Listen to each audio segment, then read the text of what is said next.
Good morning, all of the students. You welcome on another part of this chapter. The chapter is structure of atom. यानी हम पढ़ रहे हैं atom के structure के बारे में, जिसमें हमने काफी चीजें डिस्कस की थी कि भाई एटम जो होता है इसकी स्फेरिकल शेप होती है। इसके अलावा इसके अंदर प्रोटॉन, न्यूट्रॉन, इलेक्ट्रॉन प्रेजेंट्स होते हैं। ओके, इसके अलावा इलेक्ट्रॉन जो होते हैं वो आउटर बॉडी में क्या करते हैं, चक्कर लगाते रहते हैं। ओके, इसके अलावा हमने डिस्कस की थी कि एटॉमिक मॉडल के बारे में कि भाई एटॉमिक मॉडल्स को जानने से पहले हमने क्या डिस्कस किया था, प्रोटॉन के बारे में। प्रोटॉन को किसने बताया था? ई गोल्डस्टीन ने बताया था। इसके अलावा जो आपके इलेक्ट्रॉन होते हैं उसको किसने बताया? जे थॉमसन ने बताया। ओके, इसके अलावा हमने डिस्कस किया था जिसके एटॉमिक मॉडल के बारे में, जिसमें जे थॉमसन ने इलेक्ट्रॉनिक मॉडल किया था कि भाई इलेक्ट्रॉन जो होते हैं वो एटम में इस तरीके से एम्बेडेड होते हैं जिस तरीके से कोई वाटरमेलन के अंदर वाटरमेलन के सीड्स एम्बेडेड होते हैं, इस टाइप से इलेक्ट्रॉन एम्बेडेड होते हैं रैंडमली। ओके, आज की जो हमारी क्लास है, आज की क्लास में डिस्कस करेंगे कि जो आपके रदरफोर्ड थे, रदरफोर्ड ने भी क्या किया था, एटॉमिक मॉडल दिया था। जिस टाइप से जे थॉमसन ने इलेक्ट्रॉनिक मॉडल दिया था एटम का, इसी टाइप से रदरफोर्ड एक साइंटिस्ट है, इन्होंने भी क्या किया था, गोल्ड फॉइल एक्सपेरिमेंट किया था एटॉमिक मॉडल का। इसलिए इनके जो एटॉमिक मॉडल है उसको किस नाम जाता है, गोल्ड फॉइल एक्सपेरिमेंट। यानी कि इन्होंने सोने की पन्नी यानी कि गोल्ड फॉइल के ऊपर क्या किया, एक्सपेरिमेंट किया। तो चलिए देखते हैं कि किस तरीके से इन्होंने एक्सपेरिमेंट किया। कि भाई इन्होंने क्या किया, इन्होंने अपने एक्सपेरिमेंट में तीन चीजें ली। कौन कौन सी? फर्स्ट तो ली इन्होंने इलेक्ट्रॉनिक, फर्स्ट तो इन्होंने ली थी ऐसी डिवाइस जिससे क्या है कि आपके लगातार जो अल्फा पार्टिकल्स होते हैं वो क्या करें, निकलते रहे। ओके, यानी कि इन्होंने एक अल्फा पार्टिकल्स की क्या ले ली, मशीन ले ली, जिसमें से लगातार क्या निकलते रहे, अल्फा पार्टिकल्स निकलते रहे। अब अल्फा पार्टिकल्स होते क्या है? अल्फा पार्टिकल्स होते हैं जिनके ऊपर पॉजिटिवली चार्ज होता है। यानी कि आपके थ्री टाइप के होते हैं।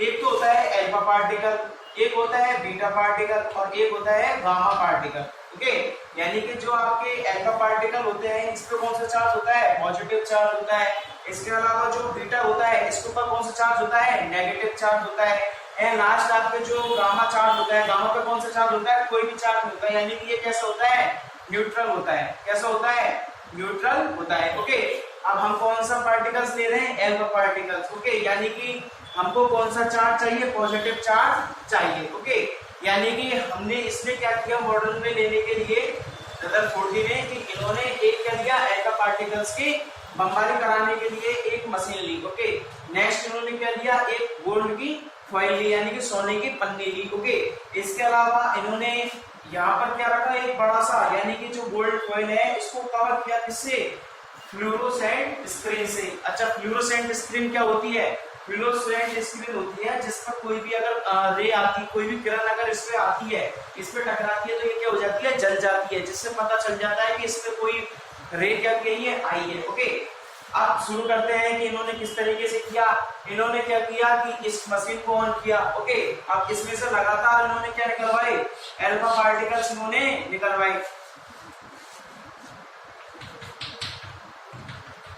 यानी कि अल्फा पार्टिकल्स इन्होंने क्या की, इस पे बौछार की, किस पे, गोल्ड फॉइल पे बौछार की। ओके, इन्होंने काफी सारे अल्फा पार्टिकल्स की बौछार कराई, बमबारी कराई, बॉम्बार्ड कराई, किस पे, गोल्ड की फॉइल पे। ओके, अब भाई क्या होता है कि ये जो गोल्ड फॉइल होती है इसमें जब इन्होंने अल्फा पार्टिकल्स को निकाला तो इस पे जब ये आती है तो आने के बाद में ये क्या हो जाती है, जो आपकी फ्लोरोसेंट स्क्रीन होती है इस पे वापस से ये क्या करती है, आ जाती है। यानी कि इसमें से ये क्या करती है, गुजर जाती है, पार हो जाती है। यानी कि जो अल्फा पार्टिकल्स होते हैं इसकी जब बमबारी कराई किस पे, सोने की पन्नी यानी कि गोल्ड फॉइल पे, तो इसके पास होकर के निकल गई। यानी कि इसमें से होकर के अल्फा पार्टिकल्स निकल गए और वो किस पे जा टकराए, फ्लोरोसेंट स्क्रीन पे, और ये क्या होने लग गई, जलने लग गई। अब रदरफोर्ड ने देखा कि भाई मैंने अल्फा पार्टिकल्स की बॉम्बार्ड कराई गोल्ड की फॉइल पे और वो किस पे जाकर के टकराई, फ्लोरोसेंट स्क्रीन पे। यानी कि इसका मतलब यह हुआ कि जो आपकी गोल्ड फॉइल है इसके अंदर जो एटॉम प्रेजेंट है, यानी हम जानते हैं कोई भी ऑर्गेनिज्म होती है वो किसकी बनी होती है, सेल की बनी हुई होती है। ओके, यानी कि ये किसकी बनी होती है, एटम की बनी हुई होती है। भाई स्ट्रक्चर ऑफ फंक्शनल यूनिट क्या होती है, एटम होता है। इसलिए जो गोल्ड फॉइल होती है वो भी किसकी बनी हुई होती है, एटम की बनी हुई होती है। अब यानी कि इसने दिमाग लगाया कि जब अल्फा पार्टिकल्स इसमें से होकर के गुजर के बाहर तो इसका मतलब क्या निकला कि जो एटम होता है इनके बीच में क्या होता है, स्पेस होता है। भाई कोई चीज जब तो बाहर निकल के आएगी जब उसके अंदर स्पेस होगा, यानी कि जो इसके अंदर एटम्स प्रेजेंट है गोल्ड फॉइल में, इनके बीच में क्या है, काफी सारी गैप्स हैं। ओके, इन गैप्स में से क्या निकल के आ रहे हैं, ये बाहर निकल के आ रहे हैं अल्फा पार्टिकल्स। ओके, अगर ये गैप्स नहीं होते तो ये बाहर की तरफ निकल के नहीं आते, यानी कि इसमें से पास नहीं होते, वापस किस पर टकरा जाते, इसी अल्फा पार्टिकल्स वापस आ जाते। ओके, एक तो इन्होंने ये देखा, फिर दूसरा इन्होंने ये देखा कि भाई जो आपके एटम्स होते हैं, यानी कि जो आपके अल्फा पार्टिकल्स होते हैं, कुछ यानी कि इन्होंने सपोज कीजिए अगर इन्होंने 20,000 अल्फा पार्टिकल्स को क्या किया, इनमें से गुजारा, यानी कि इन्होंने अल्फा पार्टिकल्स यानी 20,000 अल्फा पार्टिकल्स को उन्होंने गोल्ड की फॉइल पे से गुजारा, तो इसमें से एक या दो अल्फा पार्टिकल ऐसे थे जो वापस से क्या हुए, अपनी डायरेक्शन में आ गए, यानी कि एक पार्टिकल ऐसा था, सिंगल वन पार्टिकल ऐसे थे कि जो स्पेस से जाकर के और वापस से क्या हो गए, आ गए, यानी कि 180 डिग्री पे 180 डिग्री का कोण बना करके, एंगल बना करके वापस उसी जगह पे आ गए जहां से ये आए थे। ओके, तो इसको उन्होंने क्या देखा कि भाई ये क्लियर हो चुके थे कि इनके बीच में क्या होता है, स्पेस होता है, इस वजह से ये वापस चला जाता है, और जब ये किसी एटम पे जाकर टकराता है तो वापस किस पर आ जाता है, अपनी डायरेक्शन पे आ जाता है, यानी कि जहां से ये गया है वहीं पे वापस क्या आ जाता है, आ जाता है। ओके, ये क्या बना लेता है, एक तरीके से 180 डिग्री का कोण बना लेता है। ओके, तो ये तो क्या हुआ, इसका एक्सपेरिमेंट हुआ, यानी कि ये तो क्या बताया, इसने एक्सपेरिमेंट करके बताया। ओके, अगर इसको लिखते हैं हम तो कैसे लिखेंगे, एक्सपेरिमेंट के अंदर लिखते हैं एक्सपेरिमेंट। अब इन्होंने क्या क्या एक्सपेरिमेंट किया, पहला तो इन्होंने क्या किया कि जो आपकी गोल्ड की फॉइल होती है, जो गोल्ड की फॉइल होती है वो अप्रोक्सीमेटली कितनी साइज की होती है, 100 mm, यानी कि जो इसने ये गोल्ड की फॉइल ली है ना, इसकी साइज इसने कितनी ली है, 100 mm की, यानी बहुत छोटी ली है। इसको केवल नेट आई से नहीं देख सकते, इसको देखने के लिए इलेक्ट्रो माइक्रोस्कोप की रिक्वायरमेंट होती है। कौन, क्योंकि इसकी साइज इसने कितनी ली है, 100 mm ली है, यानी कि बहुत छोटी होती है। ओके, इसके अलावा सेकंड जो एक्सपेरिमेंट है इसका, वो क्या था कि जो अल्फा पार्टिकल्स हैं, अल्फा पार्टिकल्स बॉम्बार्ड, यानी कि उनकी क्या थी, बमबारी कराई गई। ओके, और वो कितने पार्टिकल्स थे, करीबन 20,000, यानी कि जो इनके एक्सपेरिमेंट में इन्होंने अल्फा पार्टिकल्स लिए हैं, इनकी इन्होंने क्या किया, बमबारी कराई, यानी बॉम्बार्ड कराया है। और कितने पार्टिकल्स के लगभग लिया इन्होंने, 20,000 पार्टिकल्स के ऑलमोस्ट इन्होंने लिया है। थर्ड जो इनका आता है एक्सपेरिमेंट, वो आता है maximum alpha particles pass through the foil, यानी कि इन्होंने क्या देखा कि जो ऑलमोस्ट जो अल्फा पार्टिकल्स थे वो इस गोल्ड की फॉइल पे जाकर के क्या हो गए, वापस चले गए, यानी कि जो अल्फा पार्टिकल्स थे ये गोल्ड की जो फॉइल है इस पे टकराने के बाद किस पे चली गई, फ्लोरोसेंट स्क्रीन पे चली गई। और कुछ ऐसे पार्टिकल्स थे जो वापस से किस पे आ गए, आपके अल्फा पार्टिकल्स उसी डायरेक्शन में आ गए जहां से वो स्टार्ट हुए थे। ओके, तो ये इन्होंने क्या किया था, बताया था कि maximum alpha particles pass through the foil. Okay, यानी मैक्सिमम तक क्या किए थे, पास हो गए थे अल्फा पार्टिकल्स गोल्ड की फॉइल में से। ओके, एंड लास्ट जो उन्होंने बताया था वो क्या बताया था कि 1, 2, 3 alpha particles came back at 180 degree angle, यानी इन्होंने क्या बताया था कि मैक्सिमम अल्फा पार्टिकल्स तो क्या किए थे कि पास हो गए थे गोल्ड की फॉइल में से, और 1, 2, 3 पार्टिकल्स ऐसे थे अल्फा पार्टिकल्स कि जो कि 180 डिग्री पर क्या हो गए, वापस आ गए। ओके, यानी कि जिस रास्ते गए उस रास्ते से वापस लौटकर आ गए। ओके, तो ये तो उन्होंने क्या बताया था, एक्सपेरिमेंट बताया था। ओके, आप इसको नोट कर लीजिए एक बार, फिर हम इसके बारे में बात करेंगे। तो इन्होंने कंक्लूजन क्या निकाला, निष्कर्ष क्या निकाला, फिर इनकी लिमिटेशंस के बारे में हम बात करेंगे।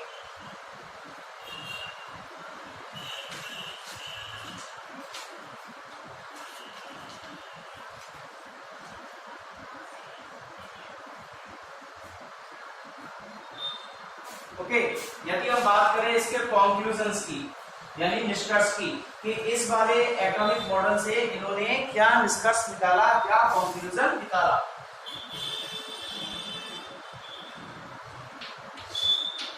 इन्होंने क्या कंक्लूजन निकाला भैया कि फर्स्ट तो निकाला इन्होंने maximum space of atom is empty. यानी कि इन्होंने क्या बताया कि इन्होंने देखा कि जो गोल्डी फॉइल होती है इसके अंदर जो एटम प्रेजेंट होते हैं इनके बीच में क्या होता है, स्पेस होता है, जिसकी वजह से क्या होता है कि जो अल्फा पार्टिकल है वो पास हो जाते हैं। ओके, यानी maximum space of atom is empty, यानी खाली। ओके, सेकंड इन्होंने क्या कंक्लूजन निकाला, सेकंड इन्होंने कंक्लूजन निकाला protons are residing in very small space called, क्या बोला इसको, न्यूक्लियस बोला। Okay, nucleus. यानी कि इन्होंने सेकंड कंक्लूजन क्या निकाला, सेकंड कंक्लूजन इन्होंने निकाला protons are residing in very small space, कि भाई जो प्रोटॉन्स होते हैं वो रिजाइडिंग करते हैं किसमें, इन वेरी स्मॉल स्पेस में, बहुत छोटे से स्पेस में वो रिजाइडिंग करते हैं। और उस स्पेस को उन्होंने क्या बोला, न्यूक्लियस बोला। क्या बोला इन्होंने, न्यूक्लियस बोला। ओके, थर्ड जो पॉइंट निकाला इन्होंने यानी कंक्लूजन जो निकाला वो आता है इलेक्ट्रॉन्स आर, जो इलेक्ट्रॉन्स होते हैं यानी कि इलेक्ट्रॉन्स आर नॉट फिक्स्ड, यानी इलेक्ट्रॉन जो होते हैं वो क्या होते हैं, फिक्स नहीं होते हैं इन एटॉम, यानी एटॉम के अंदर जो इलेक्ट्रॉन्स होते हैं वो क्या होते हैं, फिक्स नहीं होते। बट लेकिन दे आर मूव,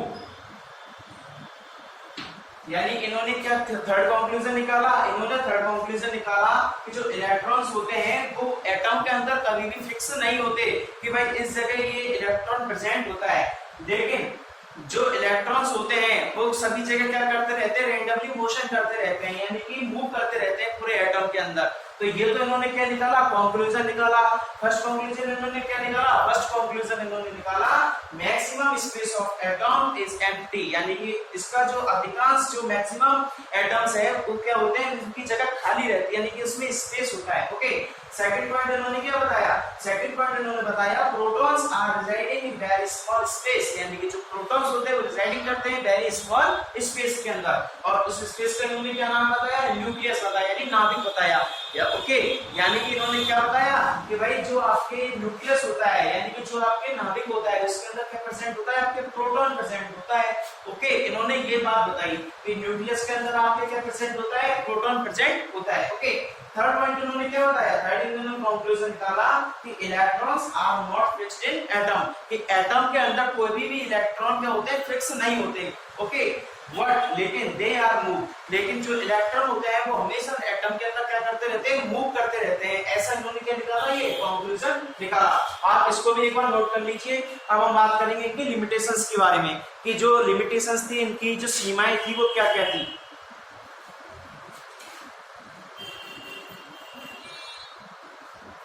ओके, तो बात करते हैं इनकी अगर लिमिटेशंस की।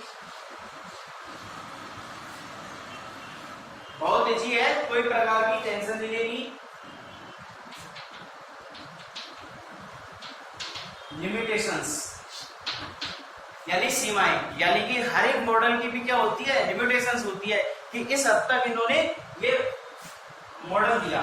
तो इनकी जो फर्स्ट लिमिटेशन थी वो है दे वर नॉट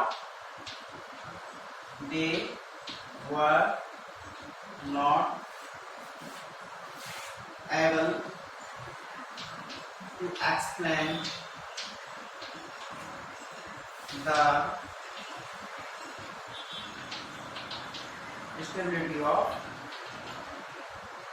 एटम, यानी कि इन्होंने इनकी जो मॉडल थी इसकी लिमिटेशंस में फर्स्ट लिमिटेशंस क्या आती है, कि भाई फर्स्ट लिमिटेशन आती है इनकी they were not able to explain, कि ये बताने में कभी सक्षम ही नहीं हो पाए, या फिर इन्होंने कभी बताया ही नहीं कि द स्टेबिलिटी ऑफ एटम, यानी कि एटम की स्टेबिलिटी के बारे में इन्होंने बताया ही नहीं, यानी इन्होंने पूरा एटॉमिक मॉडल दे दिया और पूरे एटॉमिक मॉडल में इन्होंने यही नहीं बताया कि जो एटम होता है उसकी स्टेबिलिटी कितनी होती है, यानी कि 70 एटम की स्टेबिलिटी होती है, कितना सक्षम होता है वो। ओके, सेकंड इनकी जो लिमिटेशन होती है वो आती है कि they were not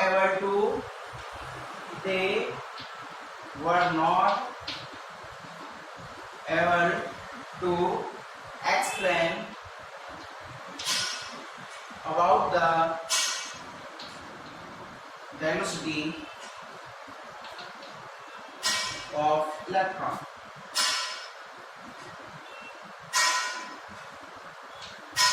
Revolving around the nucleus.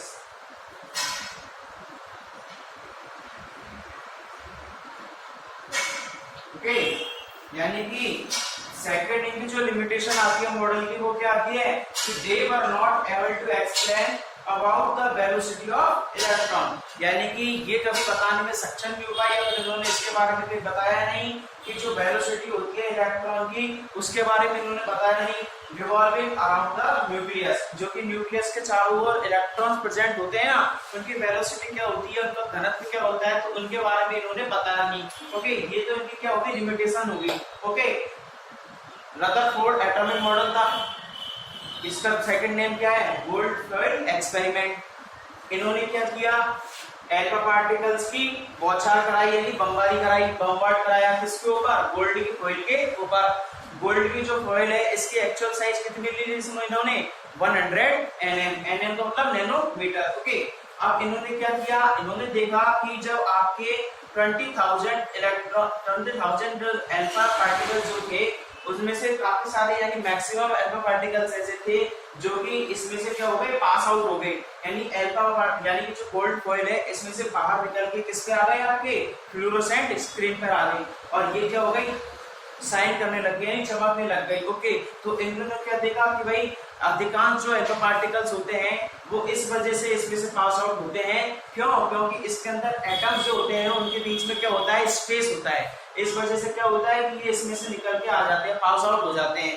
लेकिन कुछ ऐसा अल्फा पार्टिकल्स थे, 1 2 3 अल्फा पार्टिकल्स ऐसे थे जो कि जिस रास्ते से गए थे उसी रास्ते पे वापस लौट करके आ गए, यानी कि गोल्ड की फॉइल पे टकराए और टकराने के बाद 180 डिग्री का एंगल बनाते हुए वापस कहाँ गए, उसी जगह आ गए। ओके, तो इन्होंने क्या देखा कि इनके एटम्स जो होते हैं वो कैसे होते हैं कि स्पेस इनके बीच में होता है। इसके अलावा इन्होंने जो कंक्लूजन्स निकाले उसके अंदर भी क्या हुआ कि इन्होंने काफी सारे कंक्लूजन्स निकाल करके इनकी निष्कर्ष निकाला कि भाई इस वजह से होता है, इस वजह से होता है। ओके, थर्ड इन्होंने जो लिमिटेशंस निकाली उसके बारे में भी इन्होंने बताया कि ये क्या हुए कि जो रदरफोर्ड थे उन्होंने वेलोसिटी के बारे में नहीं बताया इलेक्ट्रॉन की, इसके अलावा जो एटम की स्टेबिलिटी होती है उसके बारे में भी इन्होंने नहीं बताया। ओके, तो ये तो आपके क्या हुआ, रदरफोर्ड एटॉमिक मॉडल के बारे में हुआ। ओके, अब नेक्स्ट क्लास में डिस्कस करेंगे नील्स बोर का जो नियम होता है, यानी कि जो नील्स बोर के बारे में हम डिस्कस करेंगे। ओके फ्रेंड्स, तो आप इसे नोट कर लीजिए। Thank you.